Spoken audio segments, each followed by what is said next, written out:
He passed for 257 yards, 3 touchdowns, and committed 3 turnovers. Philly rookie corner Cooper DeJean, he picked off Mahomes and returned it for a touchdown for his first ever career interception, while the defense combined for 6 total sacks without blitzing once. Now, the 24-0 halftime lead was the second largest in Super Bowl history, and the 34-0 advantage is the third quarter. In the third quarter was the biggest since Super Bowl 48 back in 2014. Now, of course, the Eagles succeeded in getting their revenge against the Chiefs after they fell to Kansas City 3 points 2 years ago in Super Bowl 57. Head coach Nick Sirianni spoke more about Jalen Hurts today compared to who he was as a quarterback 2 years ago in that game. Let's hear more from Nick Sirianni. He just keeps getting better. He knows how to win. He does a great job of being able to block out all the outside noise. I think it's, I find it funny when it's like, well, Jalen is good because he's got a good team around him. Like, that's football. Like, again, you cannot be great without the greatness of others. So Eagles quarterback Jalen Hurts, he said it's hard to put the win into words, and running back Saquon Barkley, he said the feeling is surreal. Let's hear more from them and how they feel about this game. Still processing it. It's been a long journey. It's been a journey of ups and downs and highs and lows, and I've always stayed true to it in the end, and having this vision of just being the best that I can be. That's what it's all about. You dream about these moments as a little kid, and it's just amazing to have your family and friends, and especially your family, been with me through it all, the ups and the downs, and here we are, world champs. And Chiefs quarterback Patrick Mahomes, he also checked in post-game and said most of the blame is on him. Let's take a listen to his comments. Credit to the Eagles, man. They played better than us from start to finish. We didn't start how we wanted to. Obviously, the turnovers hurt. And, I take all the blame for that. Just those early turnovers swing the momentum of the game. They scored on the one, and then they got a touchdown immediately after. So that's 14 points that I kind of gave them, and it's hard to come back from that in the Super Bowl. And so just didn't play to my standard, and I have to be better next time. Yeah, you also got to credit the Eagles defense. Eagles defense was amazing last night. They weren't allowing nothing. They weren't giving him time in the pocket. They weren't able to run last night. The Eagles defense was like no other last night. They played. They came to play. Yes, they did. And in case you missed it, a man that was dressed in all black that stormed the field during the halftime show waving a Palestinian and Sudanese flags with the words Gaza and Sudan written on the flags. That was not planned. So the NFL released a statement. They said, we commend security for quickly detaining the individual who displayed the flag. He was a part of the 400 member cast, but the individual hid the item in his possession and unveiled it late in the show. No one involved with the production was aware of the individual's intent. So yeah, and then a spokesperson for Rock Nation also said the act by the individual was neither planned nor part of the production and was never in any rehearsal. So things like that.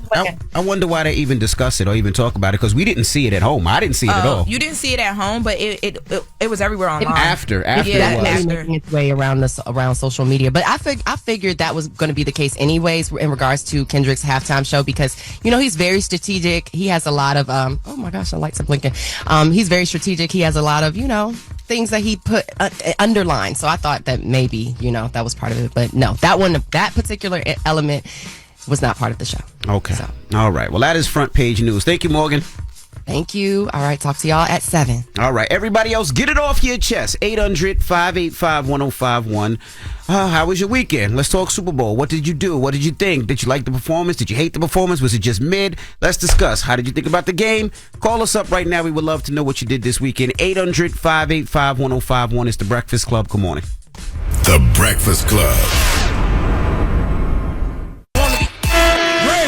Ray! Yo, Charlamagne, Envy, what up? Are we live? This is your time to get it off your chest. I got an indoor pool, an outdoor pool. We want to hear from you on The Breakfast Club. We can get on the phone right now. He'll tell you what it is. We live? Hello, who's this? This is Jay. Jay, what's up? Where you calling from, brother? Jay from Queens. Okay, Queens. What's up, man? Get it off your chest. Man, Kendrick, Lamar, trash. Super Bowl performance, trash. You didn't like it at all? What didn't you like? Break it down. What? I just felt like every song was very mid except the last two. Mm-hmm. The one he did with SZA was straight, but she should have just played Snooze after this because it was trash. cut the jokes. Yeah, I thought it was a slow start, but I will say this: you said you didn't like the songs, or you didn't know the songs, or what's the reason why you said? I knew some of them, but I know everybody like Kendrick now, but I just don't feel like he got the catalog to get people to be moving the way they need to be moving. Okay. So you felt like it just wasn't upbeat. You wanted to dance a little bit more? Yeah, my house was basically sleeping, man. Like, waking up until he did not like us, then it locked up. But there was too much into it, but it was trash. Okay. Thank you, Jay. All right. Hello, who's this? Kenny. Hey, Kenny, good morning. Good morning, Breakfast Club. Good morning, guys. Get it off your chest, Kenny. You know, I just want to say, man, the Eagles won, man. Eagles won. Come on, Charlamagne. Come on. Charlamagne ain't in yet, but go ahead. Spell the Eagles out. Go ahead. ELESGZEA. Eagles. That sounds about right. Thank you, sir. Love you guys, man. Love you guys. You know what it is. Have a good one, brother. All right, G Henry. Hello, who's this? Yeah, this is Spike. What's up, brother? Get it off your chest. Yeah, I was my opinion on the Super Bowl. Like, I think it could have been better. It was an okay performance. I just don't think it's Super Bowl, and it was a big stage. I think Young Money would have did better if they would have had Little Wayne out there, and it was all he did for Orleans, and he could have brung out all the original people from Cash Money. It would have been legendary. But I get what they was going with Kendrick, but I just feel like he should have performed his old songs and stuff like that. He performed too much of his old catalog. Yeah, he definitely performed a lot of his new catalog. There was a lot of songs I would have loved to hear, but I would love to hear why he went the way that he went. I didn't think it was one of the best performances I ever seen Kendrick perform, but I thought it was cool. I still got to give him a lot of props for getting out there and doing it and making sure it was good. He's not a dancer, so I don't know if people expected him to dance and flip and the moonwalk. He's a rapper. He's not that type of person, so I didn't expect that at all. And I also would love to tell people, when you see them country singers singing and they up there with a guitar and we don't know none of their music, but their core still loves and supports them. It's just different. But I just wonder. We'll take some more calls. Thank you for calling, brother. What did y'all expect from? I expected what I got from Kendrick. Really? Yeah, I mean, Kendrick is very he's going to come with a message. It's going to be very choreographed, and you got to dig into it, and you're going to be decoding it for weeks to come. That's what I expected from him. I guess I expected him to do other songs that I think were a lot bigger. Like if Pyrus and Crips all got like that song I thought was big. Swimming pools. What's the other one? Don't Kill My Vibe. Good Kid, Mad City. I just thought he would have did a lot of those records as well, but I'm sure there was a method to his madness. Get it off your chest. 800-585-1051. If you need to vent, hit us up now. It's The Breakfast Club. Good morning. That's just me. I'm what the culture feeling. Hello, who's this? Hey, it's Destiny. Hey, good morning, Destiny. Get it off your chest. Good morning. I want to get it off my chest about Kendrick's Super Bowl halftime performance. What you think? It was crazy. From having Uncle Sam play, Samuel Jackson playing Uncle Sam, the dancers portraying the flag, being built on the backs of blacks. Mm-hmm. It was amazing. Amazing. For hip hop and for the culture. And that's what I expected from Kendrick. So I don't know what people wanted him to do. Why do y'all care about these people? You do understand that on social media, if you get out of your bubble, everything is 50-50? The people calling up here are real people. Every caller except for her has hated the performance. Well, I can understand. Listen, here's the thing. I thought aesthetically it was great. I thought it was good. I thought aesthetically it was fantastic. The only thing I would have changed was the set list. Yeah, I didn't love the songs. Like I said earlier, I thought there was other songs I would have loved for him to do, but I'm sure there was a method to his madness, and I'm sure we'll find out. I think the method was he just wasn't trying to be commercial. That's what I think the whole purpose was. If you want to call it underground. I mean, I don't know how underground Kendrick can be. Hello, who's this? Hey, this is Mark from North. Mark, what up, man? Get it off your chest. What's going on? Envy finally made it through. Good morning, Charlamagne. Good morning, not Jess. Lauren. I want Lauren. Good morning, Lauren. Good morning. I just want to talk about the show. Okay, go ahead, brother. It was trash. Mm-hmm. It was trash. Why you think so? What didn't you like? Listen, like I said, the crowd wasn't really into it until the Not Like Us came on. Mm-hmm. Yeah, let's be honest. Can I ask you a question? And maybe it's just me, and I'm not making no excuses. I'm just. What Super Bowl performance was the crowd into it? I don't never watch the Super Bowl performance and say, "Yo, the crowd ain't into crazy, it." Charlamagne. I'm asking. They up in the middle of the crowd. They up dancing and everything else, Charlamagne. Now they came at Rihanna too, though, for the same thing. Until A minor came on. Now Rihanna was pregnant. Rihanna didn't give. She was pregnant, so I didn't expect a whole lot. Remember, she was kind of. But no, he's talking about the crowd. I don't remember, and I could be wrong. The crowd was crazy during Eminem. When did Eminem perform at the Super Bowl? Eminem, Dr. Dre, 50 Cent, Mary J. Blige. I don't remember what the crowd was doing. I wasn't paying attention to the crowd. I wasn't paying attention to the crowd. I don't remember any crowd moment. You know the only crowd moment I can remember in Super Bowl history? Michael Jackson. Michael Jackson. That was going viral yesterday before the performance. Mm-hmm. That's the only time I can remember the crowd like losing their minds at the Super Bowl performance. I normally judge it by just personally how I feel, like what I take away from it, but also where I'm at, like how people react. And where I was at yesterday, people was hyped. They did get more hyped to not like us, but I think people was just excited to see him finally on the stage because we've been talking about it for so long. Here's my only thing. Once again, if I was Kendrick, I would have changed the set list, and this goes back to what I said last week. Whenever I said this, I wouldn't have performed Not Like Us. I would have just gave him the hook in the dan dan dan dan dan the hook because it made it too much about Drake. I thought it was dope the way he did it. It was all. I thought he wasn't going to perform it because of the way he was seasoning it. I did feel like he gave Drake too much. It was the Super Bowl. It was Drake. I thought it was dope the way he did it. I love the tease and all that. The little. I don't know if I could do it because they be suing y'all. I thought the whole thing was dope. I thought that part was dope. I would love to see a Kendrick Super Bowl performance without anything to do with Drake and how much different his focus would be.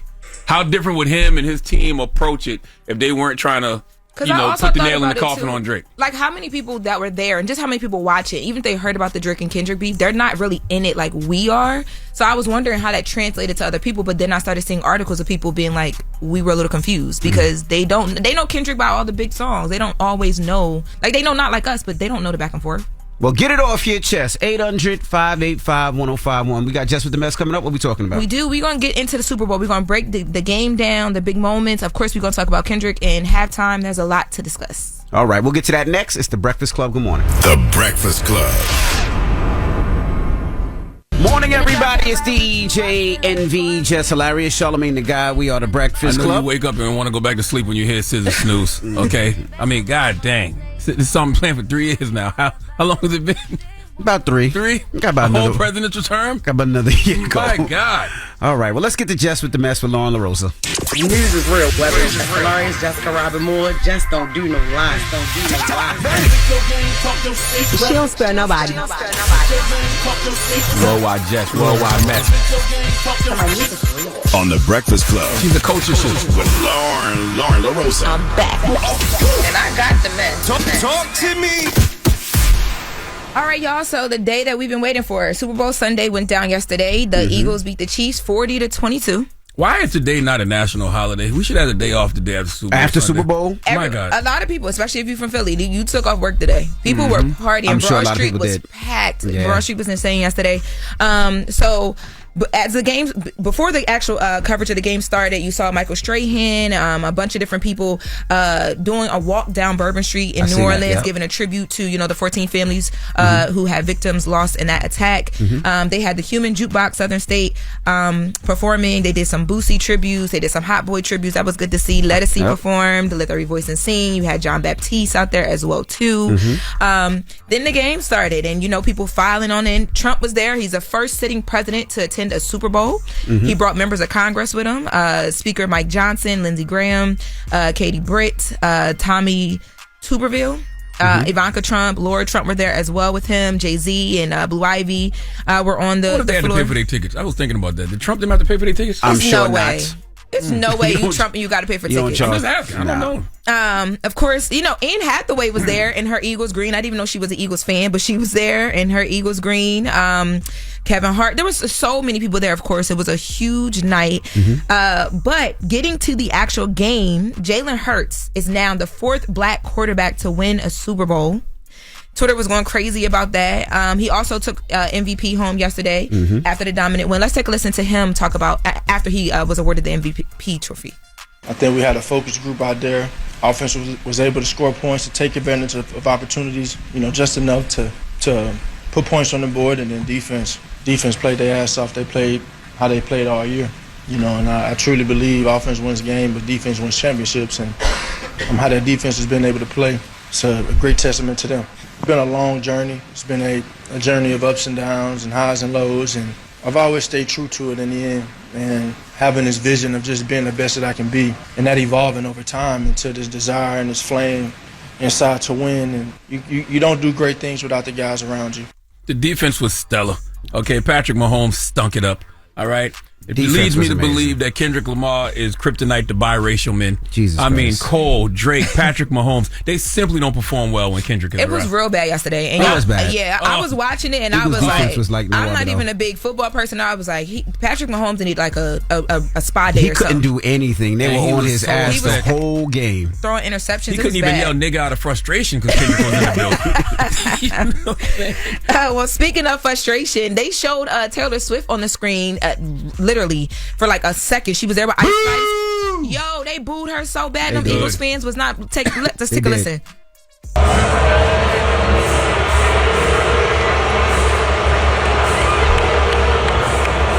She looked at Ice Spice like, oh my God. No, she did. She looked at Ice Spice like, that's for you, girl. That ain't for me. She was so shocked. She was looking like, oh, what? I'm like, oh, welcome to Philly. Welcome to Philly, Tay. That wasn't Philly. They said it was a lot of the Eagles fans that were. A lot of Eagles They were- fans was in the That building. ain't got nothing to do with city. That just people just don't like Taylor Swift. You That's my look, you story. so I'm happy. sticking to it. You so That was a happy. majority. I think a majority. They said a majority of Philly was in that building. Yes, but then the halftime happened, right? So Kendrick Lamar finally gave us the moments that I think a lot of people were looking for. So he opened up his halftime performance and he had a big message. The Black Uncle Sam, Samuel L. Jackson, comes out and he's like, welcome to This Is the Game of Life. So basically, like what we watched Kendrick Lamar do was he set kind of like a chessboard and they performed in the Game of Life, and he gave us different scenarios throughout the Super Bowl halftime show of what he thought the Game of Life was. Let's just talk about it. Look, man, the whole point of the performance to me was to not play it safe. The whole point of the performance was to not be commercial on what is probably the most commercial stage in America. And like you just said, Lauren, having Samuel L. Jackson as Uncle Sam out there telling him he should play it safe and Kendrick Lee purposely not doing that, Right. that was dope to me. I thought that was dope too. I think the whole show was pretty cool. Wasn't amazing to me. I didn't love his set. I wish he would have did other songs because he had bigger songs and songs that I think would have been connecting. I think, when you look at If Pie Rules and Crips All Rule the World, like that song, or Swimming Pools, or I Don't wouldn't Kill have My did Swimming Vibe. Pool. There's a lot of songs I that he's wouldn't have had. did Don't Kill My Vibe.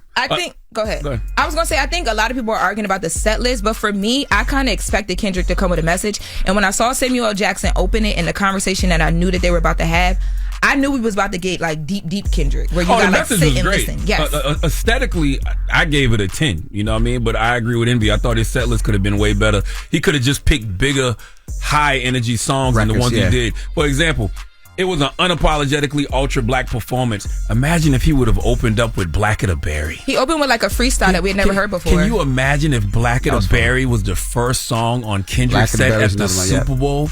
And then he threw in joints like Mad Kid, like you said, Envy, Money Trees, Backseat Freestyle, mixed in with TV Off and Humble and Squabble Up. Oh, he would have killed it. And if he was going to do Not Like Us, which I still don't think he should have done because he just gave Drake too much He light. had to. I don't think so. I think he had to too. And he addressed it directly. I didn't think he was going to do that. He actually said, I want to do y'all song, but everybody's favorite song, but they sue. I feel like I was like, oh, wow. I love that. I feel like between that, Euphoria, and Not Like Us, he gave Drake too much light. But if he was going to do it, he should have did the last verse based off the theme of his show last night. Since it was so ultra black, so unapologetically black, he should have did the last verse. And I know he wanted to get to the A minor part for the crowd reaction, but to match the blackness of his performance, I would have just did the last verse. I did not want to even if he did both verses, if he did the first verse and then the last That's too much verse. time.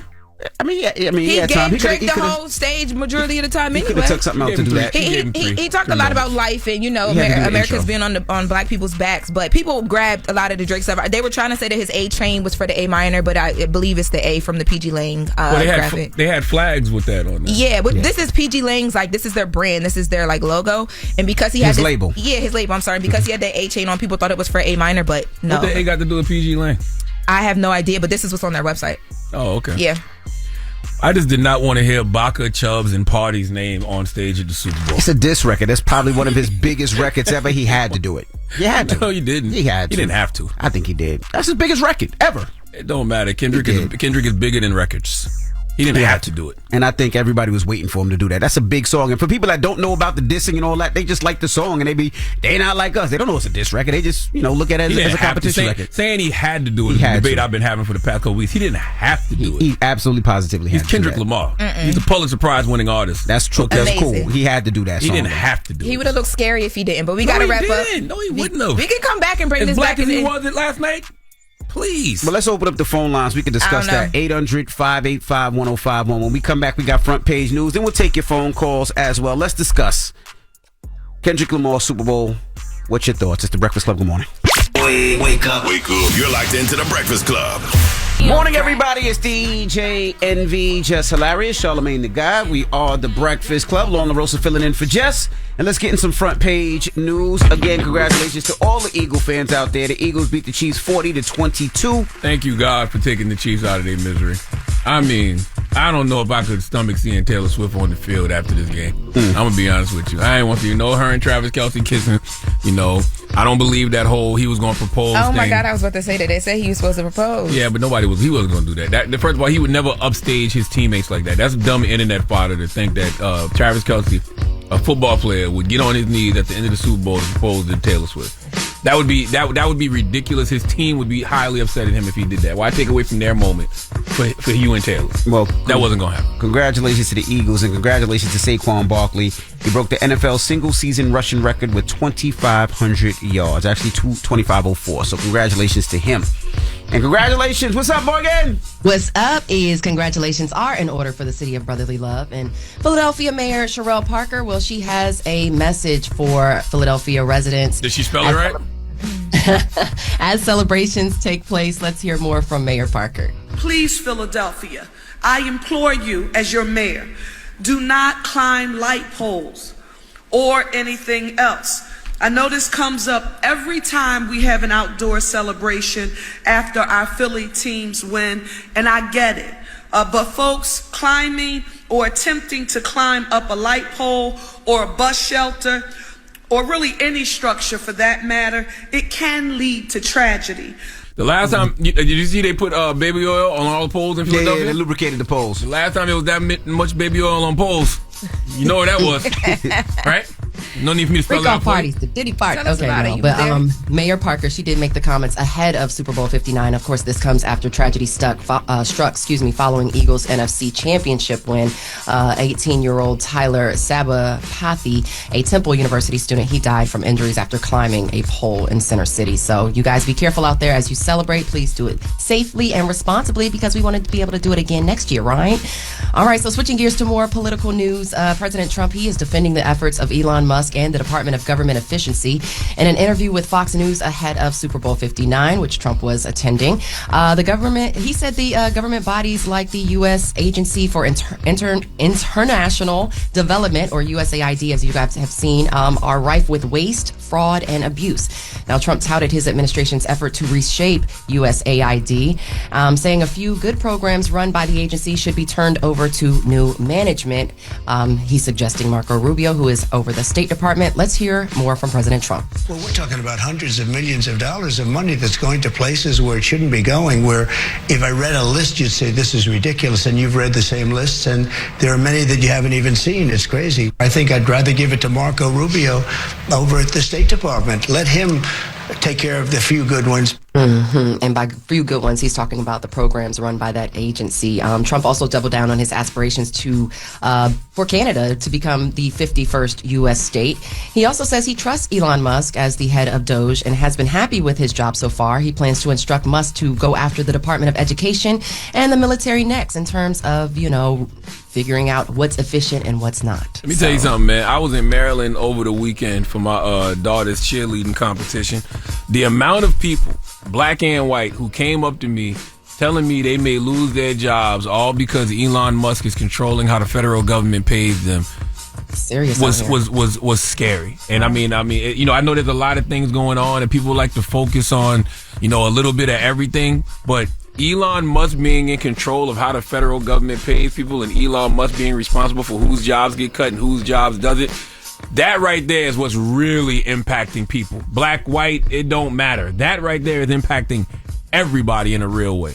Yeah, so with that, Elon Musk, he does have his hands in a lot of pots. So I will say that a federal judge has blocked Elon Musk and Doge from accessing the payment system used at the Treasury Department. Now, a judge ruled on Saturday that only civil servants who need to use the system to do their job will have access to it. And the ruling also requires that any data that has been downloaded, I know you guys have been hearing stories about Doge and these young guys who are working for the agency using their own laptops and things like that. Well, any data that has been downloaded as a result of Doge infiltrating or doing what they're doing must now be blocked or destroyed. The order will remain in effect until at least Friday. And this has been brought by 19 Democratic states attorneys seeking to figure out what's going on with this situation. So, yeah, I mean, I'm like, I guess we're doing what we can. People are doing what they can with what they can. I'm not sure. This is what people are saying, as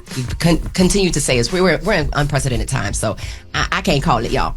But I will say that National Security Advisor Mike Waltz, he is defending President Trump's attempts to reshape the USAID. He spoke to NBC's Meet the Press, saying the organization spends money in ways that don't support strategic U.S. interests, and he claims it isn't very effective at one of its stated purposes, which is providing international humanitarian aid. And let's hear more from National Security Advisor Mike Waltz. We need to realign their mission and line it up with the president's foreign policy vision. I think that is perfectly appropriate for USAID to be kind of tucked into the State Department and better align with their mission, rather than just spreading money around. All too often, only cents on the dollar actually makes it to people in need, between the big contractors, the subcontractors, the local contractors. Yeah, well, now that's even worse because Trump has put the funding freeze in place, and the agency is attempting to put thousands of its employees on unpaid administrative leave, and what critics is saying in an effort to shut down that agency. So a federal judge, of course, blocked those employees from being placed on leave after a lawsuit was filed by multiple labor unions. So that speaks more to what you were saying, Charlamagne, about how people are going to be impacted in ways that are very untraditional. And you might not see it coming. You may not. So and especially being that, Donald Trump and Republicans ran on dinner table issues, right? And they were saying things like, we know that you can't, keep food on your table, and the groceries was what he kept, targeting. Yeah. But now you're making it hard for people because people losing their jobs. Right. Facts. Well, let's switch gears and move out west to see what's going on in California. Former Vice President Kamala Harris, she spent last week touring the Palisades burn area in Southern California. She spoke about the devastation in Altadena and how it impacted generations of Black and Latino families who owned homes in the area. Now, when asked if she had plans to run for governor of the state of California, here's what former Vice President Kamala Harris had to say. I have been home for 2 weeks and 3 days. My plans are to be in touch with my community, to be in touch with the leaders and figure out what I can do to support them, and most importantly, to lift up the folks who are surviving this extraordinary crisis, and do what I can do to offer any assistance, even if it is a kind word along the way. Yeah, so Harris met with first responders and LA County Public Works crews. Pacific Palisades is not far from her home in Brentwood, which was in an evacuation zone. At one point last month, she also toured the Eaton Fire Burn Zone in Altadena after arriving home from Washington, D.C. on January 20th, which was also Inauguration Day. So, and I also think this is a great time for me to just go ahead and say thank you to Mimi for holding it down for me on Friday. She's my LA girl, and she held it down on Friday, did a wonderful job. So thanks to Mimi, and shout out to her for that. But that's pretty much it, guys. That's your front page news. I'm Morgan Wood. Follow me on social at Morgan Media. Follow Black Information Network at Black Information Network. Download the free iHeartRadio app and visit us at BINnews.com. Y'all have a great week. Thank you, Morgan. All right, well, let's open up the phone lines, 800-585-1051. We've been talking about the Super Bowl performance all weekend long. We'd love to hear what you have to say. Call us up. It's The Breakfast Club. Good morning. The Breakfast Club. Steady calling my phone. It's topic time. Call 800-585-1051 to join into the discussion with The Breakfast Club. Morning, everybody. It's DJ NV, Jess Hilarious, Charlamagne the Guy. We are The Breakfast Club. Jess is out today. Lauren LaRosa is filling in. Now, if you're just joining us, we're opening up the phone lines 800-585-1051. Kendrick Lamar performed at the Super Bowl halftime, and you want to break it down a little bit? I know we missed some of the audio earlier, so I'm sure we can get into some of that audio now. Yeah, so Kendrick Lamar performed, and he opened with Samuel L. Jackson as Uncle Sam with a message to the people. No, no, no, no, no! Too loud, too reckless, too ghetto. Mr. Lamar, do you really know how to play the game? Then tighten up! And then after that, he actually got to the song that everybody wanted to hear him do. Not like us. He teased it, act like he wasn't going to do it, and then he went into it and took a direct shot at Drake. Ladies, Yes, Doc. I want to make a move. For sure. I want to perform their favorite song, but you know they love the sue. What song? Yeah, that song. That song? Maybe I think about it. Oh, no. Know what? I slow it down. Say, ladies, do me this solid. Oh, you done lost your damn mind. What do you mean they took a direct shot at Drake? Whenever you do it, not like us, it's a direct shot at Drake. Songs about Drake. Sort of, kind of, but when he brought up I want to do the song, but you know they like the sue. I feel like that was another shot at Drake. Yeah, that was another straight punch. That's more direct chin. than "Hey Drake, I heard you like him young." No, that too, and the look. Y'all saw the look, the grin when he looked at the camera and did this grin. Yeah, you're right. He been giving direct shots all year. I still wouldn't have done Not Like Us if I was Kendrick. And you know, Kendrick is bigger than Not Like Us. Not Like Us is a moment in time for Kendrick. It does not define him or who he is. But I will say it's so poetic that this all started because Cole and Drake got on first-person shooter saying things like it's a big three, but I feel like Muhammad Ali, and you know Drake was asking who's the GOAT, and both of them saying they big as the Super Bowl. No, you're not. All right, Kendrick is. All right, Kendrick is big as the Super Bowl. Kendrick did the Super Bowl last night, and you know at the end of the set, it said game over. Yep. I really hope it is at this point. You know what I'm saying? It should be. You can't. You should never go past the mark you aim for in victory. Is the game really over though? Because Kendrick has the whole GNX tour, and he's going to re-throw the shots he's already thrown, and I'm sure he's going to pull some rabbits out of hats. Serena popping up and doing the crip walk was like that. Was everybody was like, "What's the big surprise he has?" Straight to the Serena's husband, I camera. would have pinched her. If I was Serena's white husband, I would have said, "Look here. Why are you out here crip walking over your ex? We are married with kids. This has nothing to do with you." Okay, baby. She laced up them sneaks. You still got feelings or something? Like you know, you like is there like a door still open? You need closure? Why you need to be out here crip walking? The girls was going off. Go off, Serena. Jesus. Now, see, I think he had to do the song. I mean, it was the biggest hit of his career. He just won 5 Grammys. Every sports team uses that. The Olympics used it. It's one of the most popular catchphrases in the last 2 years. I think he had to do that song. I don't think he that had was to his do it. biggest See, song of his career. That's what bothers me when y'all say he had to. He do had it. to. This is Kendrick Lamar. Kendrick has one of the most stellar solo catalogs of any artist ever. That's facts. Period. I mean, he's one of the most critically acclaimed artists ever. He won a Pulitzer Prize. He is not Like Us. Not Like Us is a moment in time for Kendrick. It does not define him. But that's his biggest song that he's done. Sure, but it does not define him or who he is. And I wouldn't just give my op and his minions that kind of love on that big ass stage. Like Kendrick won in every way possible. It's officially over. And I'm glad at the end of the set it said game over because it is. And then I also feel like because Drake sued and people said he wasn't going to be able to do the song, I think it was a thing like, nah, I'm going to do what I want to do it the way I want to do it. But he did not say the word pedophile though. The crowd did. I mean, yeah, but I'm saying if you're gonna poke your chest out like that, it's got to. Okay, this is the first time I'm agree with Charlamagne on this because if he was gonna poke his chest out like that, if you're gonna do it, do it. If that's what you're trying to do, if what you're saying is what he was trying to do, legally he probably couldn't. I don't say think pedophile. Kendrick was afraid to perform the song at all. I'm simply saying is when y'all say Kendrick had to do the song, to me he didn't have to do it. You know why? Because the reality is the message he delivered last night on that stage was bigger than any rap beef. What message did you get? I got the message that. I mean, it's a lot of different messages. I mean, the fact that he came out there with all of those black men and all those black men were representing, it was unity. You know, the American flag, right? The red, white, and blue. But even the way they were positioned on the stage, it looks like the flag. And to me, it just looks like, yo, we are America. Yes. This country was built off the backs of us as black men. And I just love to see when black men, you know, uplift other black men like that. And I would love to see what the Super Bowl performance would have been if he didn't have the Drake of it all on his mind. And even when you talk about the Samuel L. Jackson part, that was just America the black man in America, Uncle Sam, telling Kendrick, man, you got to go out there and play it safe. But you go out there and show your ass in front of these Play white that game people. right, you too loud. And you brought your homeboys with you? That's right. And he went out there and he showed his ass. That's why I wish, man, I wish Kendrick would have started it off with Black of the Berry. See, but if you would imagine if you would have heard Black of the Berry as the first song at the Super Bowl. Can you imagine? You think the message went over Trump's head? I don't know. I don't even know if Trump was listening during that time. He might have been taking a bathroom break. But I also would say this, let's be honest. The reason Kendrick was picked probably for the Super Bowl was because of the beef and how big he was last year and how big I disagree. Not Like Us was that big. You think without Not Like Us in the year that the moments he just had with this situation, he would have still been picked for the Super Bowl? I don't think so. With Jay-Z and Rock Nation?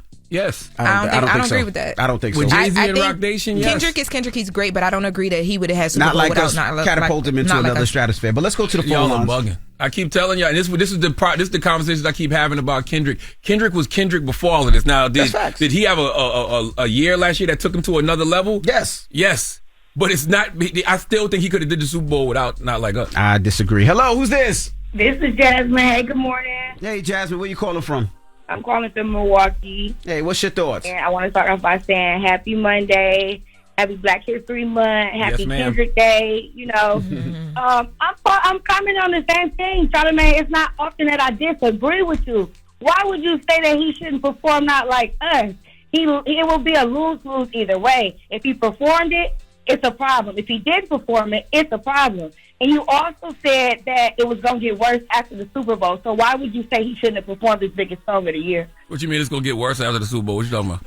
You said that. You said it's going to get worse for him after the Super Bowl. Get the worse publicity of Kendrick's worse for Drake, I should say. My bad. Worse for Drake after the Super Bowl. What you mean? It's obvious why it's going to get worse for Drake after the Super Bowl. So to do Not Like Us so on why the stage, wouldn't he perform Not Like Us? What's the logic behind that? Whether or not Kendrick performed Not Like Us at the Super Bowl, it would have been bad for Drake. It's been bad for Drake since Kendrick won those 5 Grammys last week. It's been bad for Drake ever since Drake decided to file a lawsuit, against UMG because of Not Like Us. It really can't get no worse for Drake. I know y'all think because y'all see Drake walking around Australia with cowboy rain boots on and basketball shorts and a t-shirt that says "Wait till you see my penis" pointing to his mouth. That's crazy.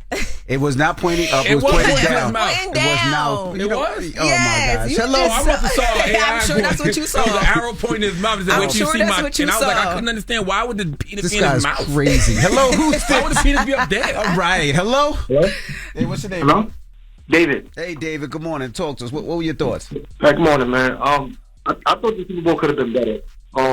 Kendrick had an opportunity to send a real message, and he kind of dropped the ball on that. You know, there's so many things going on in the world. You know, he's trying to promote peace. You know, he could have promoted peace around the world rather than, focusing on calling Drake a pedo in front of the world. You know, that's what kind of messed him up. He could have easily did something where it could have took us some time where he could have had a bunch of artists come on from the past and did like a segue from the past to the future. That would have been kind of dope. You know, even could have brought Wayne out. Could have brought, Juvenile out. That would have been dope. But, he was more focused on calling Drake a pedo, and I think that was kind of like, it was forced. Okay. I mean, like I said, I would love to see what the Super Bowl performance would have been if he didn't have the Drake of it all on his mind. You know what I mean? But I aesthetically, I thoroughly enjoyed it. Yeah, I didn't feel like it was forced. I think it flowed, but I think that it was a room for a lot more. He gave Drake too much light. Like the Euphoria, and then the when he stopped, what he said when he did the whole out there, Hey Mike Girls. Sue. Yeah, he said, "Hey girls, I want to do everybody's favorite song." Yeah. That's all. I thought that was dope though. The Euphoria, yeah, but I thought that was dope too. The little tease because people were waiting, like, is he gonna do When it? Is he he not first gonna do teased it? that, I They thought that gambled. meant- It was a bet if he was gonna do it or not. I thought that meant he wasn't going to do it. I was like, "Oh, that's all he going to give him." And then the Nah, I knew he song was gonna came do on. that. I didn't think I he was knew going to do he the was song doing after that that. And if he would have, I think I would have loved him to do the last verse. Like if you gonna do that on that stage, imagine that last verse. Once upon a time, all of us was in chains. Boy, them white people, they lost their mind anyway. But they would have really lost their goddamn mind. I think you got to do the first verse too. But let's open up the phone lines. 800-585-1051. Let's discuss. It's the Breakfast Club. Good morning. Call. Tell made it. If y'all talking about it, you know we talking about it. It's topic time. Call 800-585-1051 to join into the discussion with the Breakfast Club. Morning, everybody. It's DJ NV, Jess Hilarious, Charlamagne the Guy. We are the Breakfast Club. Lauren LaRosa filling in for Jess. We're talking about Kendrick Lamar performing at the Super Bowl. 800-585-1051. Hello, who's this? What's going on? This is Palm Beach County. What's up, brother? Take us off Bluetooth for speaker because we can barely hear you. Yeah, man. I don't agree with Charlamagne. Well, first of all, good morning. Good morning. Good morning. All right. I don't agree with Charlamagne saying that he didn't have to perform Not Like Us, because that's the sole reason he was there. Like, y'all gotta stop saying that. Why he got the that is the sole reason. So anybody was checking for Kendrick Lamar before that? Yes, everybody. What are you talking? See, this is what I hate. This is what frustrates Super Bowl me. Performance, bro. I do think part of the reason why they wanted him to perform at the Super Bowl was because of the success he had last year, and that included Not Like Us. But in saying that though, to say was anybody checking for Kendrick Lamar is a little crazy. He's Kendrick Lamar. I'm not.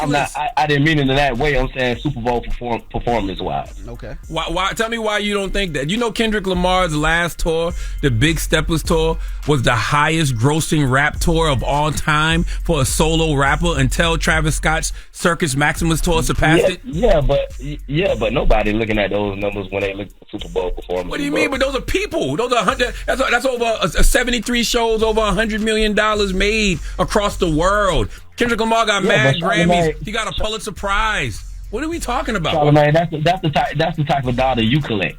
So you telling me that people don't like Kendrick Lamar? You telling me that before this year nobody liked Kendrick Lamar? See, now you twisting my words. Now tell me, would the performances have not been better if Lil Wayne performed? If we had 6 foot, 7 foot, a milli of performance by big timers, performance by Juvenile. Well, you can't go back and forth between and compare those two. I mean, Kendrick was picked for the Super Bowl, and I think he's well-deserved artist to perform at that Super Bowl. But I do think that his stellar year last year was the reason why he was picked for the Super Bowl, and that included Not Like Us to me. That's what I feel. All right, thank you, brother. No problem. And that's why I debate this point so much, because I can't stand you. Kendrick Lamar is only here because of Not Like Us folks. Hello, who's this? Oh, my name is Dunn, bro, from Harrisburg. What up, MV, Lauren? What's up, Dunn? Talk to us, brother. What's going on? What's up, man? Charlamagne, what's good with you, bro? Peace, King. What's the word? What's your thoughts? Hey, yo, listen, man. On the Not Like Us thing, man. Like, listen, a lot of things. When I hear a lot of people talk about when it comes to that subliminally, is that, bro, what he's saying, like, Not Like Us, man, he's hitting back on the balls on a level of, he's from Canada, bro. We in the U.S. You know what I'm saying? So, like, a lot of people ain't, like, stressing on that level. Like, bro, you talking about this dude from Canada. Like, I was in hip-hop, bro. I was the best in the game back in the day. You gotta understand, like, I don't even see the fact that how anybody responded to him because, bro, you from Canada, my man. You don't got nothing to do with hip-hop. You know what I'm saying? We would never even responded to that dude. Out of respect for hip-hop, we shouldn't even be talking to him. Bro, you from Canada.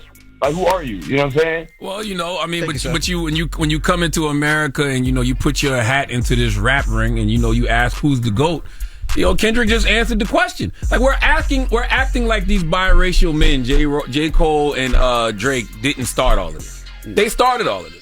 When J. Cole got on First Breath to Shoot and he said whatever about the big three, but I'm feeling like Muhammad Ali, challenge! When Drake said, who's the GOAT? Who's the GOAT? Who's the GOAT? Challenge! Big as the Super Bowl? Word?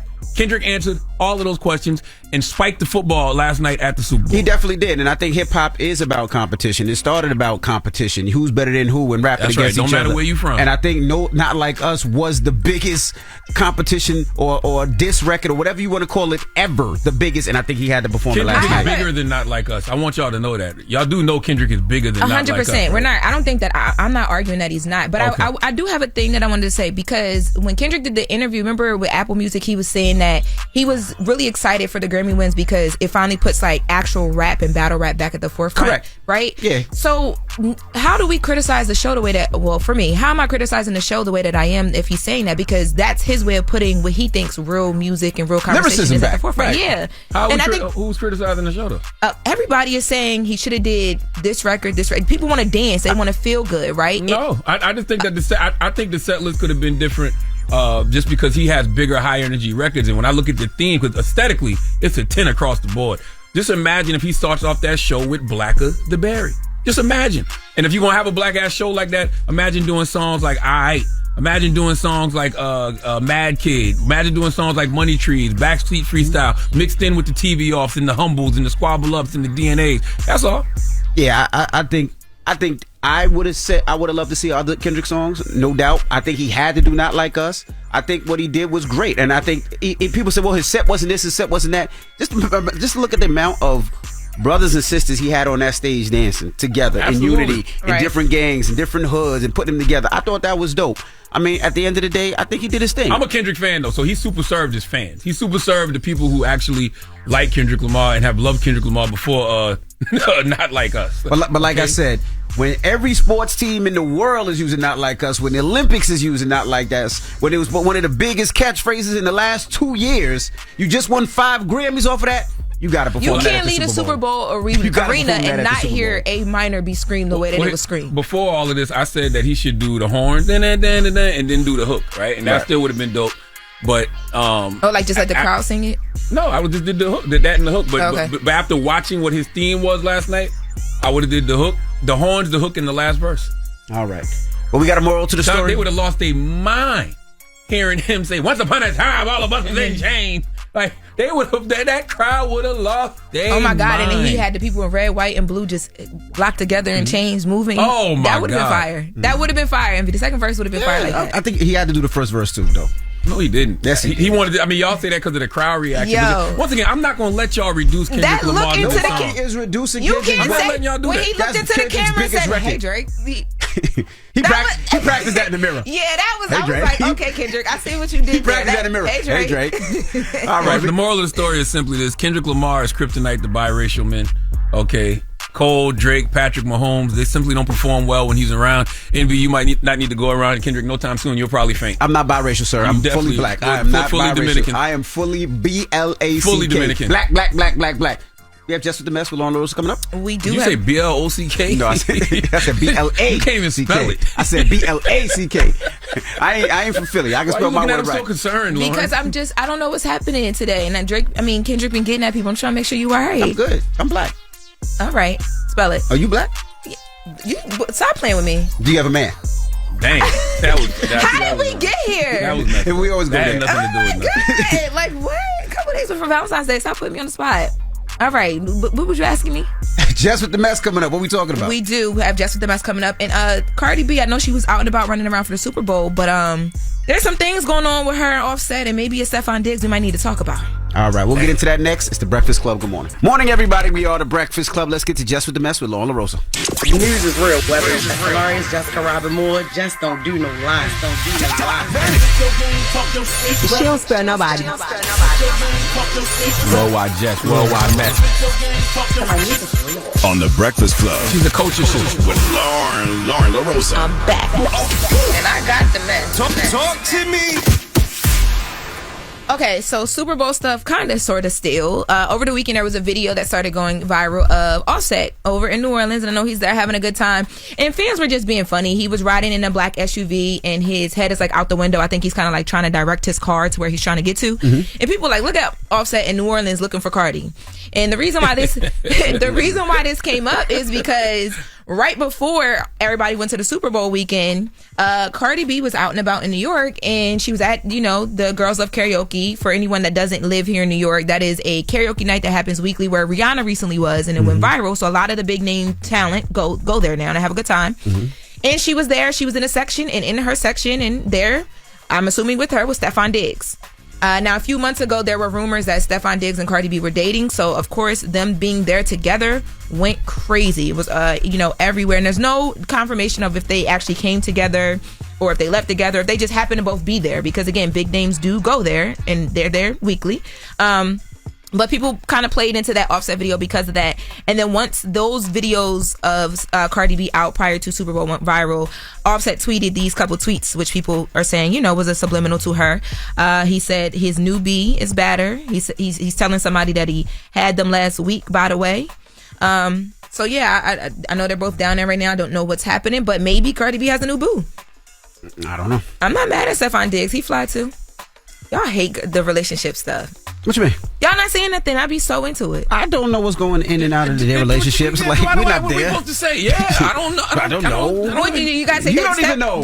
I don't know, but I'm just saying I think that's Cardi and Stefan Diggs would be cute. If that's where she's moving on to, I think that's a little cute situation for her. We take your word for it. Nah, that's it. That's how you feel as a woman. Do your thing, Lauren. As a woman, you feel do your What we thing. supposed to say? We agree. Yes. They be so cute together. Don't act like that, and because you being here kikiing with me about Wags, and now you can't kiki about Cardi. Wags is a TV show that's a reality show that I watch with my wife. I don't go into people's real personal relationships. But shout out to Cardi B. I know Cardi B was out in New Orleans. Having a good time, and my too. son, Oh, she took my son out one night and they had an amazing time. So if I come in here Cardi and and Toya. kikiing about Wags, I'm going to change the first letter of Wags to something. To Bags? I don't know. What you gonna change it to? Hags. Well, Jesus Christ. Go ahead, continue on. moving on. Kind of still Super Bowl related ish. Kanye West, he was still tweeting over the weekend. Do we have to talk about this guy? Sort of, kind of, we do. So he was still tweeting over the weekend. Now, prior to Kendrick taking the stage, Kanye tweeted and said that Kendrick needed to get on that stage and say "Free Puff." Now, I think that would have been career suicide for Kendrick to do, but Kanye West believes differently. He also then began to tweet about R. Kelly. He then also began to tweet directly about Elon Musk, because there were a lot of people calling Kanye West out over the weekend because of the anti-Semitic tweets and things of that nature. And people were upset at Elon Musk. They're saying, hey, you have this platform. This is what you're allowing people to do. I thought it was ridiculous to see people asking a guy who did 2 Hail Hitlers to rein Kanye West in. Talk about it. Clearly, he don't care. That's wild. The guy hit y'all with 2 Hail Hitlers. Y'all have more smoke for Kanye than y'all have for him, and then y'all were hitting him up, telling him to rein Kanye in. I think That's I saw crazy. that people were upset at the ADL too for that, right? Yeah. Oh, they jumped all over Kanye. Yeah. Once again, it's ridiculous to see this guy do 2 Hail Hitlers, Elon Musk, but then y'all jump on Kanye, but didn't have the same smoke for Elon. David, And go then ahead. Kanye could actually say "Free Puff" because Kanye said he's performing the Super Bowl next year, right? That's what he said. He said he was going to be there this year. Then he talked about next year. Kanye had this little commercial that I don't know where it was. He said it was a Super Bowl Do commercial, y'all but I didn't believe see me it. now when I told y'all that Kanye West was clearly jealous of Kendrick Lamar's moment, that he clearly wishes this was him, when he actually tweeted, next year I'm going to win 20 Grammys and I'm going to perform at the Super Bowl. I don't know what I believe, because I thought maybe it was a manic, like he was just going into one of his episodes cut or it out. something. But he posted a video saying that is not what happened, because he saw a video that also went viral over the weekend. Kodak Black was in the middle of the street eating chicken.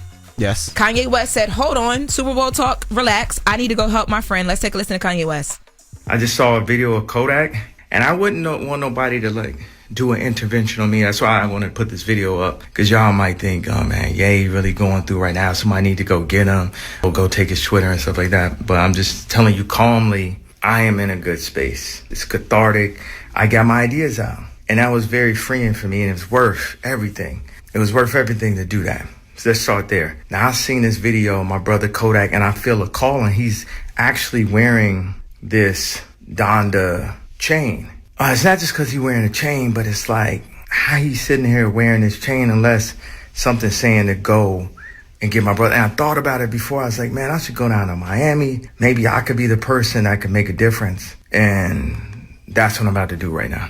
What is the Donda chain? So it's a Donda dove. It's like a symbol that Kanye uses. It's actually like a symbol separately, but I believe Kanye uses that for everybody that's kind of like with his Donda team. And Kodak Black had a chain on with that symbol in the video where he's sitting down in the street and eating the chicken. Now, fans online were very disturbed because it looked crazy. People, always tried to relate it to drugs. However, I spoke to a source close to Kodak this morning, and he says that it was not related to that. He says that this was actually Kodak Black shooting content for a larger music video that he's going to be putting out. He said that he actually was on FaceTime with Kodak when Kodak was ordering the chicken, and it was nothing wrong with him. It looked like random people were walking by, and there was cars driving by. I mean, they are in the middle of the street, so cars are going to drive by.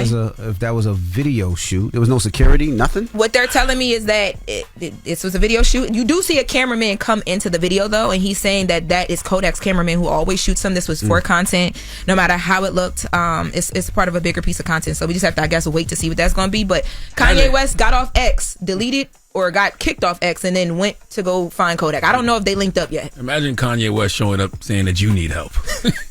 Me? I was thinking the same thing about you. Let's go together. Let's go together. Let's hold hands and go together. Yeah, absolutely right. Okay.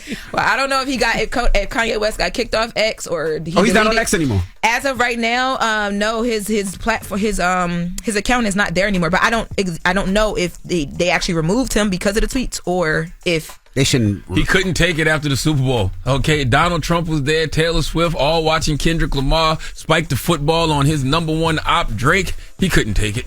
Okay, the jealousy and envy destroys from within. You do know that, right? Kanye West said he living good. He just gave Game 2 Maybachs. He ain't worried about the Super Bowl. Please. So why he want to do it next year, Lauren? He literally tweeted that. He literally said, next year I'm going to win 20 Grammys and I'm going to perform at the Super Bowl. If that don't scream jealousy, envy, and I wish this moment was mine, I don't know what does. And that is Jess with the Mess. Thank you, Lauren LaRosa. Charlamagne! Who you giving that down to? Man, 4 after the hour, we need the city county building, the people who work there in Indianapolis to come to the front of the congregation. We'd like to have a word with them because we need common sense gun reform in America, and this proves it. All right, we'll get to that next. It's The Breakfast Club. Good morning. Don't be out here acting like a donkey. Hee-haw, bitch. Hee-haw. It's time for Donkey of the Day. I'm a big boy. I can take it. If he feel I deserve it, ain't no big deal. I know Charlamagne guy gonna have some funny shit say out his mouth. If you gotta say something you may not agree with, doesn't mean I'm mean. Who's getting that donkey? That donkey. That donk. Donkey of the Day right there. The Breakfast Club, bitches. You can call me the Donkey of the Day, but I mean no harm. Why is this on the front page of my New York Post? End of an era. With Taylor Swift. Oh, my God. Anyway, Donkey of the Day for Monday, February 10th goes to the folks who work at the city county building in Indianapolis. Now, there is a man named Terry Sutherland, okay, who decided to perform a social experiment in Indianapolis. And the social experiment was to highlight the need for common sense gun laws in America. Drop on the clues bombs for Terry Sutherland. I love a great social experiment, okay? I love a great social experiment. And I am 2A all day, but I also understand the need for common sense gun laws. So Terry wanted to prove a point. And the point is that anyone can get a firearm in America. And when you hear more of the story, you will see that his point was proven. Let's go to ABC 10 for the report, please. Tonight, we're looking into a story getting some buzz. It claims a blind man was issued a concealed carry gun permit in Indiana. And it's true. Terry Sutherland was using his white cane when he came to the city county building in Indianapolis to get fingerprinted for the permit. He says he also spoke with several people who knew he was blind. But despite that, he was still issued a concealed carry permit without an issue. Sutherland has no intention of using a gun. He says he went through the process to highlight the need for common sense gun laws. He says he sent letters to state lawmakers and he has not yet heard back. Round of applause for that, man. Round of applause to Terry Sutherland. Now, I know that a lot of people have a lot of negative stereotypes in regards to blind people. I say often that a lot of blind people can actually see better than those of us who have eyes. Okay, I mean, we are at the point in our lives that we don't even believe if Stevie Wonder is really blind. Okay, but let me be the first to tell you, he is.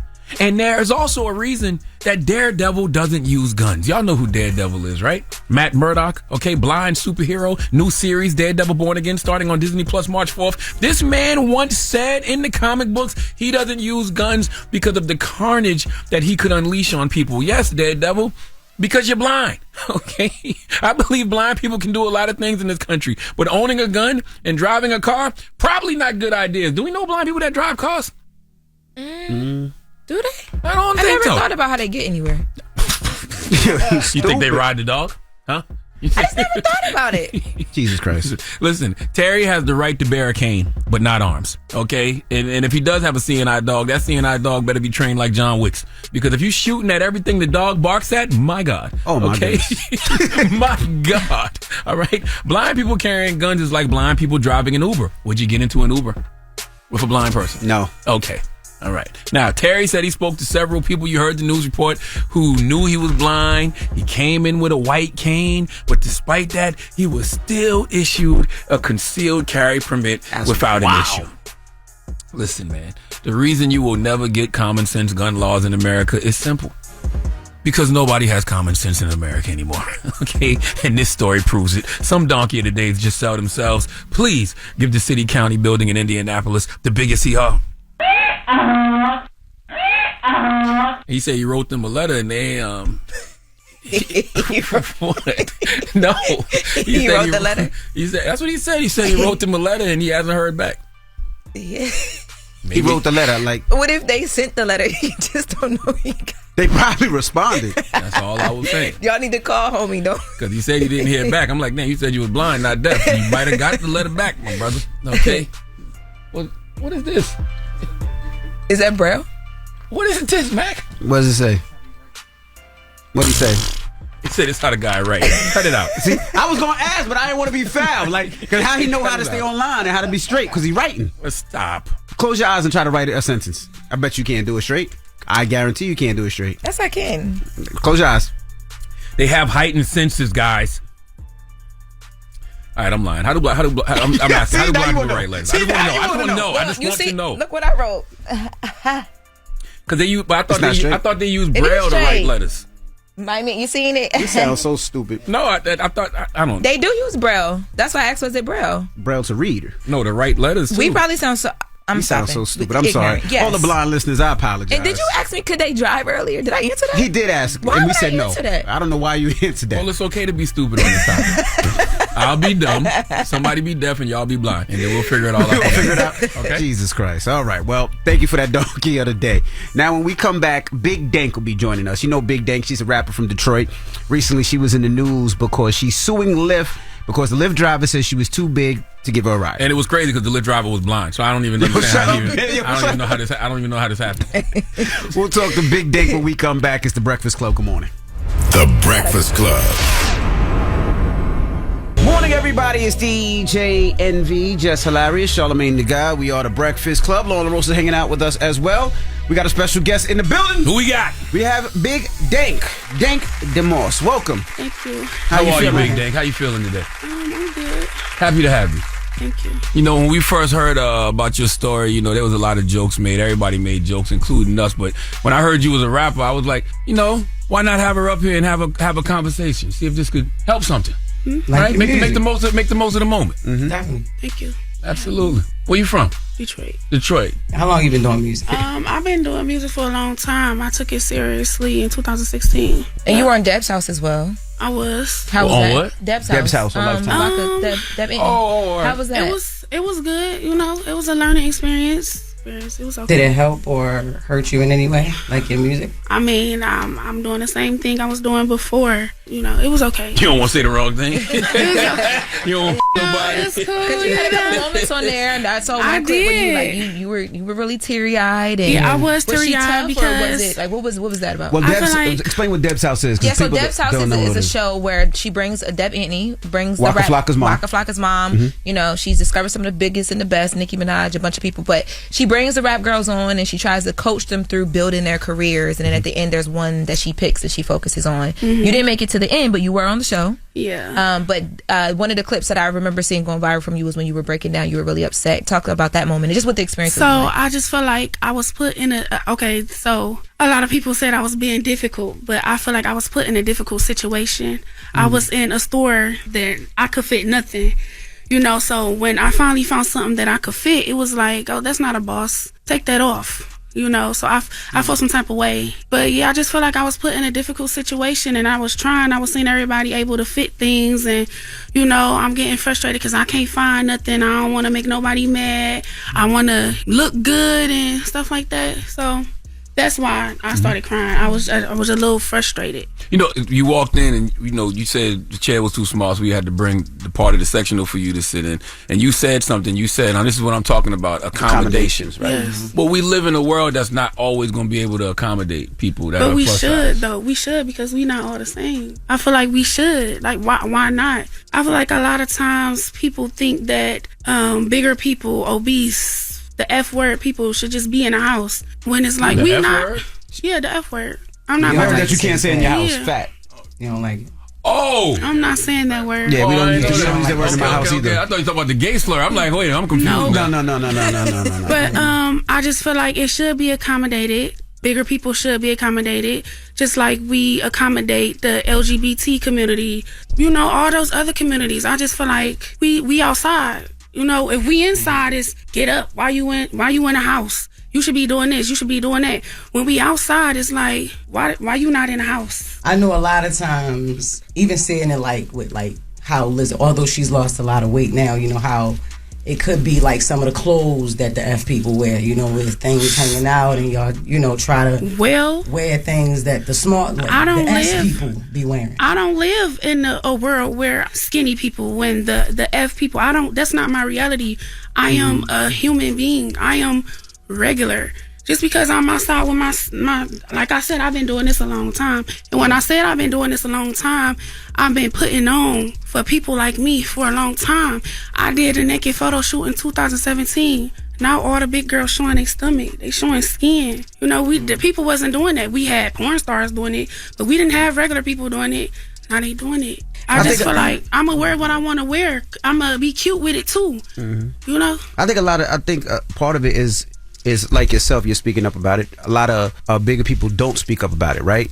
Mack, who's one of the producers up here, was a lot bigger. He lost a lot of weight, but I didn't know all the problems that he had until he spoke about it, because it's just something that you don't think about it. Like he said, he would get on a plane and it would be difficult, you know? Yeah. He said he would go to the gym. It would be difficult. But those are things that we just don't think about, because I think people don't ever make it a thing. So the fact that this incident happened puts it on people's minds, so you can tell what you have to deal with, because, you know, these are some of the things that we don't have to deal with. Again, the plane situation, that's not my reality. Anytime shout out to Southwest, because they accommodate bigger people. If you need 2 seats, they're going to give it to you for free. If you pay for 2 seats, they're going to refund you. Really? I don't have that problem. Like, and know that. Even if that's what I'm saying. We don't speak about like it. Like last time I went to Delta, they said Delta charge you. You might need 2 seats, ma'am, but we're gonna let you get on this time. I never have a problem with my seating when I get on a plane. Like, I never have problems. Like, when I come into a room, I demand my respect, and I'm sweet. I'm a nice person, so I feel like people respect that. I respect you, you respect me. It's never an issue with me. Like, the issue be when like the staring or the judging or, you know, stuff like that. And then a lot of people will look at me and be like, oh, she eat, she do this, she do that all the time. That's not my reality either. So break down the incident of what happened now for people that don't know. They heard the story. So I was getting ready for my cousin's watch party, the Lions game or whatever, and I ended up ordering me a Lyft. You know, it's like 15 minutes. And you order Lyft all the time? It's never an issue? Yes, I do. It was like 15 minutes away. The driver's here. I went downstairs. As I'm walking to the car, he looking funny. Doors getting unlocked. I'm just like, Dale, you ain't gonna let me in your car? I'm like, for real? So I put my camera out, and it's like, why you not letting me in your car? Like, I kind of peeped that's what he was on, because the look at me, I seen that look before, you know, so that's how that happened. And this is the first time this has ever happened? The first time. And you normally order, because I know one of the things too, people, like, there was conversation like, well, she should have ordered a bigger car, like the XL, whatever. You normally order the regular cars. Yeah, I always order the regular cars, and I feel like I don't have to order an Uber XL or a Lyft XL. I feel like I don't have to do that. Like, the same car was a Mercedes, and it's the same car that her best friend has, and she rides in that same exact car all the time. So that's why when she saw that car, she said, okay, I can fit in that one. Like, big people know what cars they can fit in. Do they though? Yeah. Oh, yeah, we do. I can fit in any car. She's not going to embarrass herself like that. What type of car you got? She's not going to embarrass herself like that. Now I got a, what I got? You got a little Lincoln. You got just get big. Yeah, I got a little Prius. I can fit in there. You can't fit in no Yes, Prius. I can. I can fit in there. She just told you that she sat in a PT Cruiser and she was 5 Yes, I did. I was in a PT Cruiser. Yes. Now, the world is cruel, and I know you got those jokes, and everybody was joking you. But how are you because of that? Because, you know, it has to be emotional distress. It has to be problems. It had to make you hit it differently. Or are you a thick-skinned person like I just feel like the thing that bothered me for real, that made me make that video, is because they kept on saying I got the man fired. I never contacted them. I never did nothing. I never did none of that. I left him alone. I did what I had to do. Yeah. But when it comes to the comments and stuff like that, I've been going through this all my life. You know, it's nothing new to me. I don't feel like I need to overstimulate myself with the comments or respond for real. But I feel like I got very tough skin, because at the end of the day, I have to be Dank. And the world know me as Dank. They don't know me as Deja.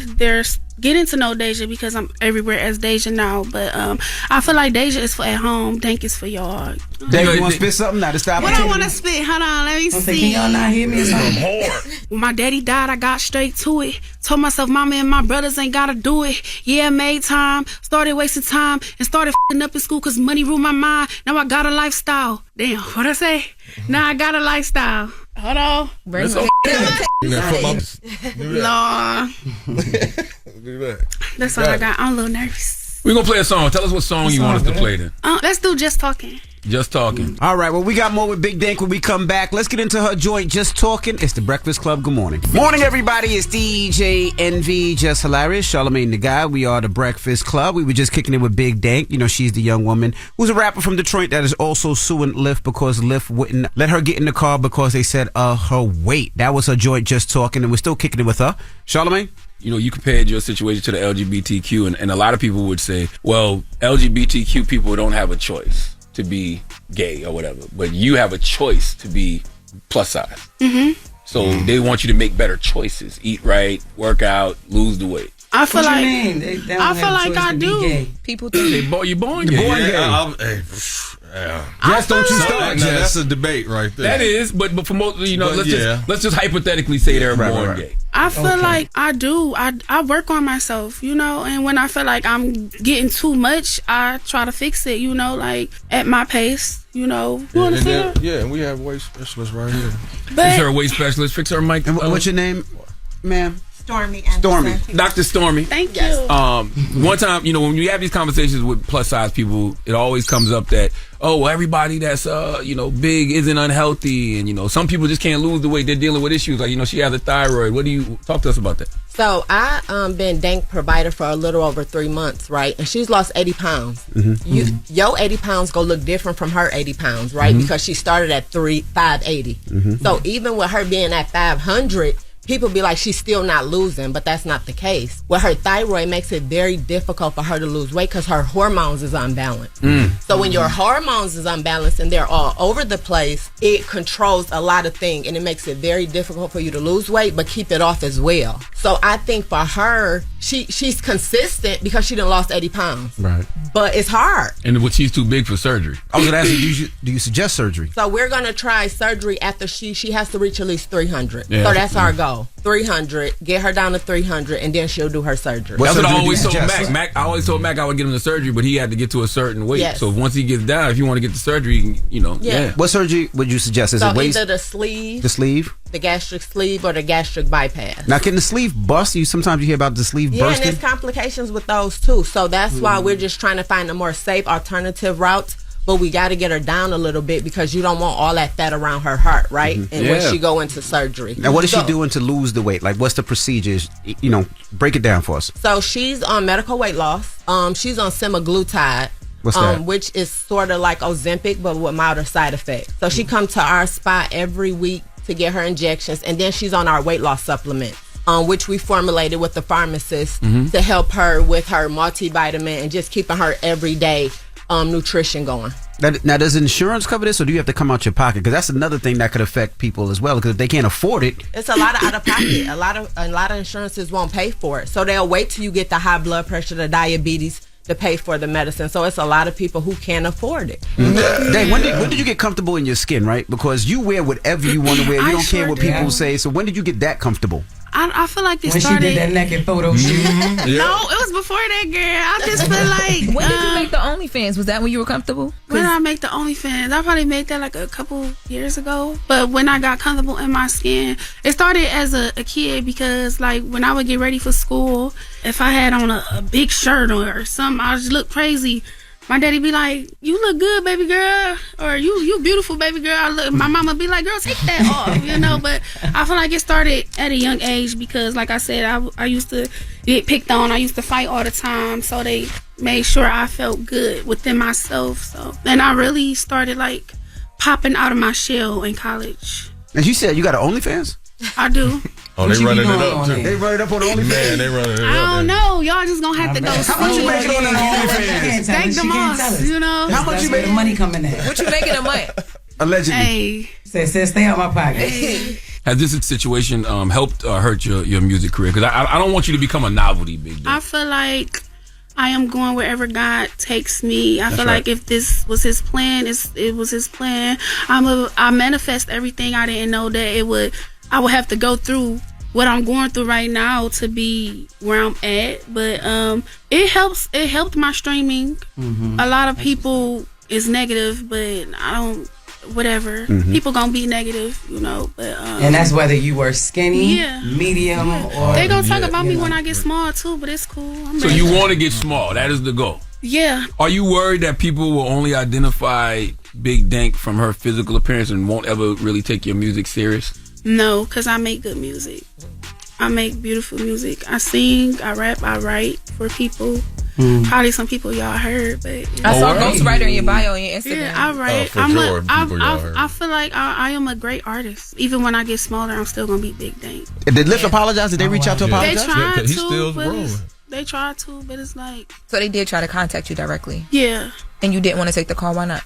Because I don't want to, you know, and I feel like y'all need to make change to y'all app. What do you want them to change? I want them at least to like accommodate us. You know, I feel like we shouldn't have to pay more for Uber XL or something like that. And I also feel like they need to be checking their workers' cars to make sure, you know, they know wrong with the tires, it's not squeaking or anything like that.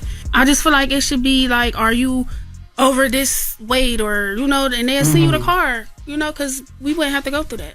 Like in the app before you order the car, show you all of Because that. a lot of big people, they only show their face. They don't want to show their whole body. Right. Did you try to, after this happened with you with Lyft, did you try to, I guess for like the lawsuit or proving purposes, I don't know if this is a thing that y'all would do, like order the same car but via like Uber or something and see if they would treat you differently? Like, no, it's because it's not a game to me. I'm not trying to trying to play around with it. Yeah, this really happened to me. Like, it's not a joke to me. It might be a joke to everybody. Everybody might, oh, she did this for clout. She did it. Like I said, I've been the clout. I am the clout. I've been doing this for a long time. You know, it's not a game. It's not a joke to me. Like, I really feel like it should be changed. And you didn't even report the guy. Yeah, I didn't do none of that. No, I didn't report him. I didn't talk to Liv. I didn't do none of that, y'all. Like, that's why I just said never whatever. issued a statement saying he was. And fired. it's funny because before I posted, when I posted it, everybody like, you need to do this, you need to do that. Lawyers. But when I got a lawyer, it's like, oh, you're wrong. That's the internet, and I've been dealing with the internet for a long time. That's why I can be Deja and I can be Dank. All right, and tell them where to find you and all of that good stuff. Dank Demoss on all social media platforms. DankDemoss. And we rooting for you, Dank. Like, we want to keep up with your progress. We want to keep up with Dr. Stormy. You know, keep up with Keys. Like, we really want to see the progress. Not just you. You know what I want to see? I want to see your weight going down and your career going up. There you go. That's what I want to see. That's what I want to see. Back, Thank you. And she be smaller and bigger at the same time. For sure. That's right, Jess. That's right. Well, Dank, we appreciate you for joining. Thank like you. you said, stay up with us so we know how everything is going. It's Dank Demoss. It's The Breakfast Club. What up, though? The Breakfast Club. Morning, everybody. It's DJ NV, Jess Hilarious, Charlamagne the Guy. We are The Breakfast Club. Let's get to Jess With The Mess. News is real, whether it's Jess Hilarious, Jessica Moore, just don't do no lies, She don't spare nobody. Worldwide Jess, worldwide Mess. On The Breakfast Club. She's the coach of shit. With Lauren LaRosa. I'm back. And I got the mess. Talk to me. Well, Rick Ross and 50 Cent continue to still, go back and forth about the Big Meech, Little Meech, BMF, that whole conversation. Over the weekend, TMZ did a story, and in this story, they clarified that Rick Ross cannot make a BMF movie if he tried to, because 50 Cent owns all of the storytelling, the BMF stories, TV and film rights. Now, let's take a listen to Rick Ross and why this story came about. Yeah. So look, I do want to do a BMF film because you've been entertained by a lackluster, small budget series. Now it's time to do a big budget film. Which director? Shout out to my homie F. Gary Gray, Antoine Fuqua, what's up? Tarantino. It's a lot of legends. This is gonna be big. I can feel it. I'm just talking. Now, sources with direct knowledge of the existing contracts tell TMZ that 50 is the sole owner, as I mentioned, of both the BMF Stories TV and film rights, and nothing is changing. They were also told that 50 Cent right now is using G-Unit Film Division to get into the production of Tammy Cohen's, who is the woman that we know was going back and forth with Big Meech, her life story to continue the next official phase of the BMF franchise. So something's going to come BMF. We thought it was completely over, but there's going to be another continuation of it. It'll be involving her story. And that was the woman who was the friend and business partner of Big Meech at one point. And she in addition to being BMF's CEO at one point as well. Yeah, if 50 is ending the show, it would be hard for me to believe that he's ending the show just because he got issues with Meech and Lil Meech. 50's a very strategic person. If he's calling for the ending of the show, that means he's already got something in the works. Well, it could be because of that, but then he's, pivoting, going somewhere else as well. Because this story, it seems like this lady was, I guess when Meech was in jail, you're not allowed to make money while you're in jail. So I guess she was the one that was running it, and I guess she's going to be telling her story. Yeah. So it could be both. And would the show ending be just on 50? I doubt it. There's a lot of different people that he would have to talk to about that, especially at Stars, other executives. Yeah. Trust me, if they called for the ending of this show, 50 got something else up his sleeve. Well, yes, I agree with everything that you guys are saying, but I want to say Lil Meech has been catching all the strays in this, because the way that Rick Ross just came at the show, like y'all have saw little budget, lackluster, that plays a part into the acting as well too. And it's like, poor Little Meech, he done got the text messages posted. Yeah. Now his acting is lackluster. He was just trying to, you know what I mean, bring the groceries home for his cousin and get some money for his dad when he came home. Yeah, Ross, you're not just insulting 50 when you say that. Okay, you're insulting the whole cast, the whole production, everybody. Yeah. Well, in other news, our girl Chloe, she's been having a good time over the weekend. Her and Burna Boy were out and about. Okay. On a vacation. We seen them sitting and making music together. There was even some I love yous exchange. I thought I did hear I love you. Now let's take a listen. When Chloe was up here last, which the people were so pissed about me at, I did talk to her about Burna Boy, and here's what she had to say. But I'm speaking of support, and we were seeing you out with him in Nigeria. So is that a new thing, or? Nigeria was so beautiful. I've heard. I had the best time. I've heard. What about the nightlife? We saw you in the club with Burna. Yes, the nightlife. It was so many lights, so many colors. What are you trying to ask, Lauren? Last time you were here was now is Burna Boy. We want to know, is that your boo? Is this a thing? Y'all together? Do y'all go together real bad? Y'all just having fun? What is it? Well, I'm a grown woman. I had a great time in Nigeria. I really did. She had a great time in these clips too. They sitting side by side in a restaurant, kissing. She seems so happy. He matching APs. Then I love you on the boat. Maybe they're dating. Just let them cook. Let them enjoy themselves. I'm happy for my sis. I am happy for my sis. Are you trying to get advice? No. And if I was, I'll hit my girl on the side. She give me a little one too. But I'm happy for her. She seems happy. And yeah, they got the I love you point. So go off, Chloe. Congratulations. All right, and then you ain't talk about when Chloe was here though. Charlamagne was in that corner. That's her godmama in her corner telling you better chill out, Lauren. Godmom, let me tell you, when Godmom pulled me to the side, she said, "I'm proud of you because at the end of the day, you are doing your job, and we love to watch you do it." So you want to talk about something? Talk about that. Well, Chloe has a Valentine. You want me to tell you what she told me? What she tell you? No, don't worry about it. No. You want to be so slick in the air. When she looked you in the eye and said, "Hey," and you shut up too, didn't you? Salute to Chloe. I was already done my line of questioning. Salute to Chloe. I was already done my line of questioning. Okay. Chloe has a Valentine's for this Friday. What about you? Damn. I'm figuring out some stuff. I heard you had a few prospects. My mother and my grandmother. And my niece. I'm going to go home and make sure that they get, their roses and their candies. I do it every year. Don't do it. Don't leave her alone, man. What? That's not what she told. What she told you? Okay. Continue on. I don't even be telling you stuff. I don't think there's nothing wrong having a few prospects, though. You a single woman? Like, if how many guys is it? Guys, is it for what? That's potentials for Valentine's Day. Ignore him. Continue on. I mean, don't get yourself in trouble. No, I mean, I don't know what he's. I don't have potential anything. The world is my oysters. I don't know. 3 gifts are going to 2 gifts. You was talking about. Now about to be 1 gift, and the second about to be no gifts. Just continue on. Envy, I don't know what that man is talking about over there. That's what I said. Continue on. Okay, I'm just. Never mind. Maybe I spoke out of turn. I'm sorry. You just always over there speaking. What? You just speaking. What else you got? That's it. We got to get out of here. All right. We got to wrap up. I cannot. But that was Jess With The Mess with Lauren LaRosa. You lucky this not a clip in ponytail. I got 30 faith. inches. I should literally. This was your moment, though. Okay, let me say my moment this. for what, Charlamagne? You this. want me to be up here bidding and like pleading? No, they should be bidding on you. Exactly. That's why I'm sitting here looking good and quiet and minding my business. What are you looking for this Valentine's? Oh boy. What do you hope one of these guys does? Like, how does the person win? This is where it goes. How does the person win? Yes. The winner knows how he's supposed to win. I don't have to get on air and say it. Okay. All right. Let it go, Laura. So you told all of them the same thing. You told all of them what to do. I told you, let it go. Whoever does, you better start listening to me. I told you. Whoever does that what you was Jess with the mess. First wins. It's not a competition. It's it's a marathon. Ooh. Okay. All right. I like that. I hate this. All right. I like that. All right, Lauren. What are you doing Friday? All right. Yeah, all right. I'll be at work with okay. y'all. All right. All right. Let's get to the People's Choice mix. It's a Kendrick mix, and I played all the records that I think Kendrick missed as well. So we're going to get into that mix. That's shady. What is that? That is so shady. Seriously, what is that? I played, we saluting What is Kendrick, that? but I also played some joints that I think he missed. Y'all up here. As a fan. Honey. Did you put Black and the Berry in there? Maybe. That should have been. Maybe I put All Right. Maybe I put. I'm glad I laid my edges today because they're going to be on us. All right, it's the Breakfast Club. Dragging me, dragging Kendrick. Wake up. You're locked into the Breakfast Club. Morning, everybody. It's DJ NV, Jess Hilarious, Charlamagne the Guy. We are the Breakfast Club. Lauren LaRosa filling in for Jess.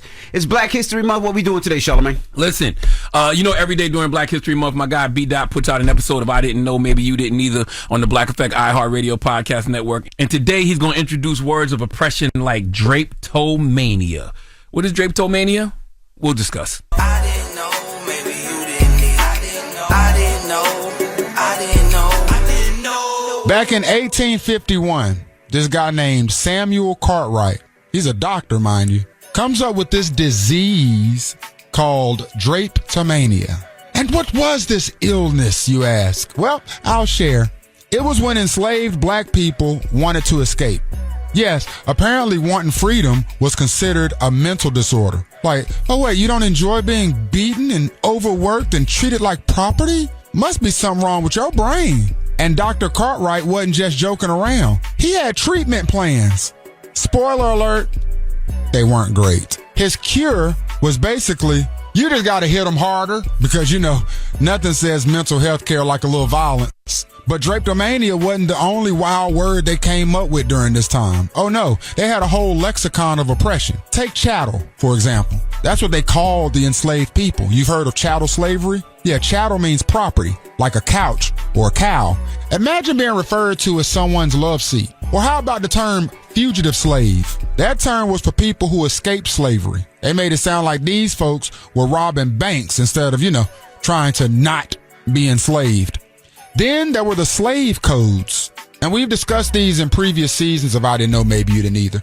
But these were actually laws designed to control enslaved people. They dictated everything, where you could go, who you could talk to, even whether you could learn to read. Like, we're already stealing your freedom, but let's go ahead and micromanage your existence too. Oh, here's another fun one. Manumissions. Now these were rare, because that's when an enslaver decided to free someone. Thoughtful. Congratulations, you're free. Now go figure out life in a world that's been set up to screw you over. They also had a term, the task system. And that's where enslaved people were given daily assignments instead of just working from sunup to sundown. Yeah, people actually thought this was progress. It's like saying, good news, you only have to suffer for half the day now. So why am I telling you all this? Because words have power. Back then they used words to dehumanize, to control, to justify the unjustifiable. And today we still see how language shapes the way we view people and history. But here's the thing.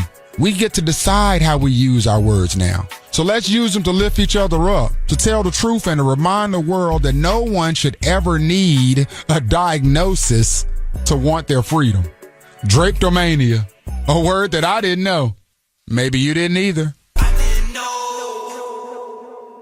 Happy Black History Month, everybody. Thank you to BDaht, man, and make sure you subscribe to the I Didn't Know, Maybe You Didn't Either podcast on the Black Effect iHeartRadio podcast network, available everywhere you listen to podcasts. All right, when we come back, we got the positive note and more. It's the Breakfast Club. Good morning. DJ NV, Jess Hilarious, Charlamagne the Guy. We are the Breakfast Club. Hopefully you guys had a great weekend. Now I want to salute to everybody I seen over the weekend. Of course, my daughter had a dance competition, so I seen a lot of people. So I just want to say salute to all the dance dads. Not too many of us were out there this weekend because I know a lot of them were at Super Bowl parties, but we were out there supporting our kids. And salute to all the dance moms as well. And I also want to salute to Cardi B and Toya and Larry Morrow out in New Orleans, Louisiana this weekend for Super Bowl. My son went out there and they took care of my son pretty good, man. Shout out to Larry Morrow, shout out to Toya, shout out to Cardi B that really held him down. So I just want to say I appreciate you guys. Salute to Larry. I saw Barty post about how New Orleans got the best food in the world, and she was at I think she was at Moreau's Steakhouse. Moreau's, yep. You know what I mean? Listen. Best food and best accents. I was born in Charleston, South Carolina, raised in Moss Corner, so I'm a little biased, but New Orleans is it's New Orleans and Charleston for me. And I mean, it's New Orleans all the way. New Orleans got some of the best food. But y'all ever. got to come to Charleston. And I'm not listening. New Orleans 100%. I mean, yes, 100%. Come to Charleston, South Carolina too. What's your go-to dish? What's the go-to dish?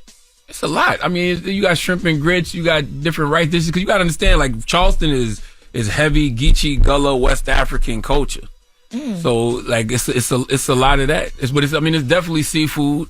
It's a lot of different things. Red rice. It's a lot. I mean, don't worry. I love that about New Orleans, but Charleston is the other one. But I'm from there, so I'm biased. And also, Lauren, you got something coming up? Yes, so I know it's cold and it's snowing in New York and everywhere else you are. I don't know what the weather is, but looking forward to some good weather. I will be in the Dominican Republic Memorial Day week. That is May 22nd through the 27th for the Memorial Day Getaway. It's a HBCU Black Alumni Weekend. You do not have to be a graduate of a HBCU to come. It's just a Black fun weekend, but we do want the HBCU grads there, so come. Pop out with me. You can get your tickets at memorialdaygetaway.com and make sure at checkout you let them know Lauren LaRosa sent you. We're going to have a good time. I'm going to see y'all there. All right. Well, you got a positive note? I do have a positive note, man. And the positive note is simply this. And salute to Kendrick Lamar. I thought he did a great job for the Super Bowl halftime show. I would have picked a different set list, but I love what the show represented. And I love that Kendrick never, ever lets himself be put in the box. So I just want to tell y'all this great quote from Adlai Stevenson. Adlai Stevenson once said, "All progress has resulted from people who took unpopular positions." Always remember that. All progress has resulted from people who took unpopular positions. Have a great day. Breakfast Club, bitches! Y'all finished or y'all done?